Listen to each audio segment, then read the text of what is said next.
NTR fans ని arrest చేశారట పోలీసులు. విషయం తెలిసి జూనియర్ ఎన్టీఆర్ ఒక్కసారిగా షాక్ అయినట్టుగా సమాచారం. జూనియర్ ఎన్టీఆర్ అభిమానుల్ని పోలీసులు అరెస్ట్ చేయడానికి కారణం ఏంటంటే, జూనియర్ ఎన్టీఆర్ ఫ్యాన్స్ అయితే ఇటీవల ఎంతో చక్కగా వాళ్ళకి సంబంధించిన విషయం అయితే ఇప్పుడు సోషల్ మీడియాలో సైతం ఎంతో వైరల్ అవుతోంది. అభిమానులు కూడా వీటికి సంబంధించిన విషయం తెలుసుకుని ఒక్కసారిగా అయితే షాక్ అయ్యారు. కాబట్టి ఇప్పుడు జూనియర్ ఎన్టీఆర్ కి సంబంధించిన సినిమా ప్రీ రిలీజ్ ఈవెంట్ లో మరి ఎంతో హడావిడి చేయడానికి సిద్ధమవుతున్నారు. ఎన్టీఆర్ కి సంబంధించిన సినిమా ఎన్టీఆర్ 30 దేవర రావడానికి ఇంకా చాలా సమయం ఉంది. కాబట్టి ఇప్పుడు సోషల్ మీడియాలో సైతం ఎంతో వైరల్ అవుతోంది. అలాగే అభిమానులు కూడా వీటికి సంబంధించిన పలు విషయాలు తెలుసుకుని ఎంతగానో షాక్ అవుతున్నారు.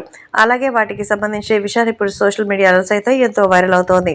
అలాగే ఈ సందర్భంగా అభిమానులు కూడా వీటికి సంబంధించిన పలు విషయాలు తెలుసుకుని ఎంతగానో షాక్ అవుతున్నారు. ఎందుకంటే జూనియర్ ఎన్టీఆర్ ఖచ్చితంగా తనకి రాబోయేటువంటి రోజుల్లో సినిమాల్ని సైతం మరి పక్కన పెట్టి రాజకీయాల్లోకి రావాలని అనుకుంటుంటే, కానీ జూనియర్ ఎన్టీఆర్ ని మాత్రం సినిమాలోనే చూడాలని అయితే అభిమానులు ఎదురు చూస్తున్నారు. అయితే ఇప్పుడు జూనియర్ ఎన్టీఆర్ కి సంబంధించి అభిమానుల్ని అరెస్ట్ చేయడానికి కారణం ఏంటంటే, జూనియర్ ఎన్టీఆర్ ఇటీవల తన బర్త్డే సందర్భంగా మరి ఎంతో చక్కగా సింహాద్రి రిలీజ్ జరిగింది.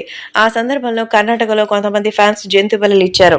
అక్కడ ప్రాంతం అంతా కూడా నిజంగానే చాలా భయానక వాతావరణం అయితే రైజ్ అయింది. అక్కడ నుంచి నార్మల్ ప్లేస్ కి మరి షిఫ్ట్ కావడానికి అక్కడ అందరినీ కూడా పంపించినట్టుగా తెలుస్తోంది. అక్కడ జరుగుతున్న విషయాలు చూసి అందరూ అయితే షాక్ అయిపోయారు.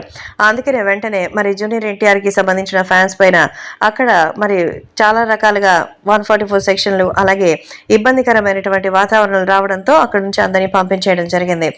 వెంటనే వాటికి సంబంధించిన విషయాలు కూడా ఇప్పుడు సోషల్ మీడియాలో వైరల్ అవుతోంది. ఈ సందర్భంగా అభిమానులు కూడా మరి జూనియర్ ఎన్టీఆర్ అభిమానులు ఇలా అరెస్ట్ చేయడంతో నిజంగా అక్కడ చాలా దారుణమే జరిగిందని, నిజంగా అలా చేయకుండా ఫ్యాన్స్ ఉండాల్సిందంటూ చెప్తున్నారు. కాబట్టి ఈ విషయం ఇప్పుడు సోషల్ మీడియాలో సైతం ఎంతో వైరల్ అవుతోంది.